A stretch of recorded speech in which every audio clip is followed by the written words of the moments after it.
welcome to another video. Today I'm going to be talking about Buried.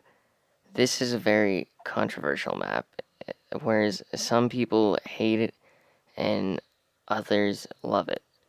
I'm one of the people who really enjoys this map. This map was extremely innovative to how you played zombies. The chalk drawings that you could place where you wanted to on the wall, and they would give you 1,000 points. This was an awesome concept, and I wish that they had it in a couple more zombie maps. Unfortunately, there is also a perk on this map that has not been seen on any other maps, of which is Vulture Aid. It is a useful perk. Well, actually, I guess it has been seen on other maps if you count the one that replaced it in Black Ops 4. But anyway, it hasn't been on any other map besides Buried, and this is really depressing because it highlights where the perks are, where the box is, within a range, of course. But when you kill zombies, the most useful effect, in my opinion, is it can drop a green smoke, of which, when you stand in, the zombies will not come after you, and it is such a nice perk. I wish that they had brought it to its full extent in Black Ops 4.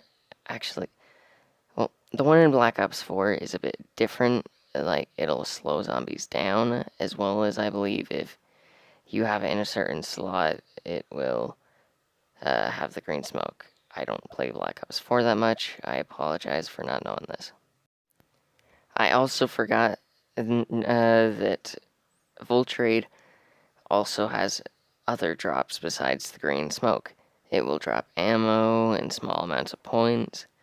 This isn't the biggest help, but it is definitely nice. The next big innovation on this map would be Leroy. Arthur, Leroy, same thing. I don't care. It really doesn't matter too much to me, but whoever you want to call him, he is the biggest innovation to this map, and also can make it less fun depending on how you look at it. I think he makes it more fun, but I could see an argument as to where he ruins it. You can get some booze and have him knock stuff down, which is how you have to get into Jug, the best camping spot, as well as a couple other areas. But you can also give him candy when he's right next to the box, and he will lock it down, and you can't get the teddy bear. This is where I could see the biggest argument for him ruining the map. The teddy bear is a huge part of zombies, and it gives some risk to hitting the box, and without it, there's nothing bad that can happen besides getting the SMR, or one of the other garbage weapons, but mostly the SMR. Okay, so next, I'm going to be talking about another reason why this map is hated by a lot of people. It is an extremely easy map, even though in this gameplay you'll see me get down by being an idiot. That's not important. This is an easy map if you're trying to go for high rounds. You just open up Jug and you're set. You can get the buildables, such as the head chopper, I believe is what it's called. And then you can get the Warden Turbine, just activate all these buildables, sit in there, shoot at the zombies, and you will never die. It's the easiest thing to do in this entire map. Sure, you need to find the pieces for the buildables, but if you know where they can spawn, I don't have them memorized because I didn't really try to memorize them. Not important. Then you can have them built within a matter of minutes. And the bank makes this map even easier. You have to open maybe, I think it's one door to be able to access the bank. I might be wrong, but I'm pretty sure that it is a single door, and then you can take all of your points out of the bank. Sure, you need to deposit points into the bank to use them on later games, but this is a fairly easy process. considering how easy this map is, you could just camp by Jug, get points, fill your bank. It's a really simple idea to add the bank, and I quite like the idea that they had for it. You can use the points. It's awesome, but it also kind of ruins zombies for a point.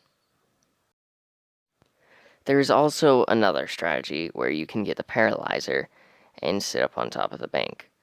This is a really fun one to me, but if you're going to do this, you also need Vulture Aid just for the green smoke.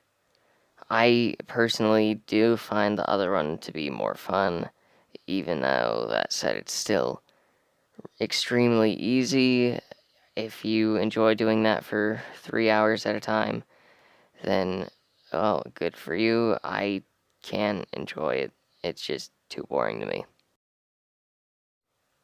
Looking at the Easter egg on this map, I've never completed it. I've only pulled off the Origins Easter egg.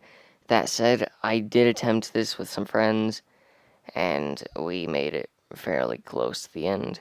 I can't remember what side we were doing, but either way, this is a difficult Easter egg, is what I do know. And the sharpshooter step, I don't know where it is on thing. I don't know all the steps in order. It was at least 2 years ago that me and my friends tried to do this, so I don't remember everything. I hardly remember anything about it, but I remember it being difficult, and it was the end of the Super Easter egg.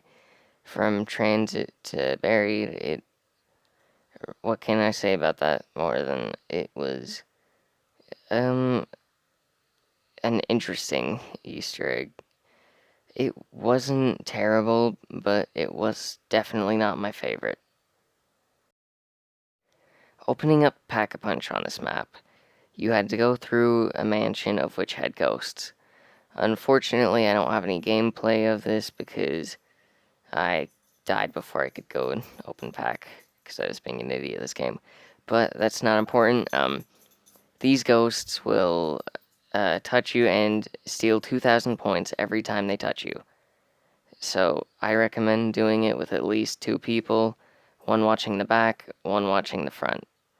This is just how I do it, though. You can just sprint through and hope they don't take your points.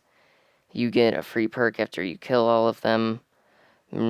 Not much more to it than that, except there is a maze at the end of the mansion.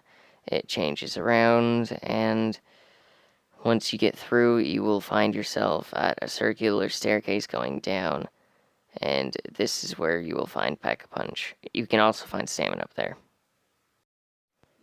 So, I've talked about the things I want to do, except for the layout of this map, the environment. I always have to bring it up. It's necessary if you're doing an analysis video.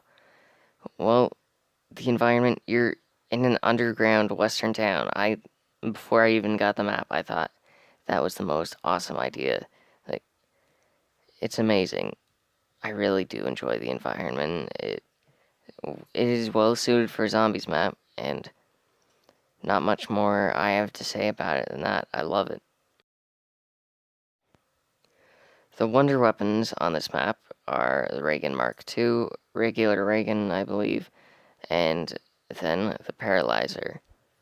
The Paralyzer is a really good wonder weapon in my opinion, but there are things that are definitely better. I would prefer the Ray Gun Mark II and just go to camp by Jug, but that's just me.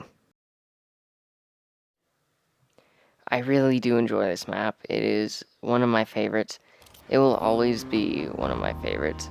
That said, do I think it's the best in Black Ops 2? Definitely not. Does it have to be? No, it's still a great map. It is a lot of fun to go on with friends and camp over by Jug with rays and head choppers and just see how far we can get.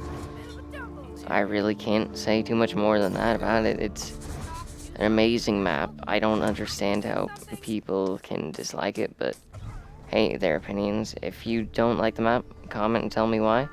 If you're not following me on Twitter, I'm gonna have a comment pinned I'm gonna have a comment pinned, and be sure to follow me on there. I give updates, and I will give polls if I am conflicted on what map to do next, or what video in general to just do next.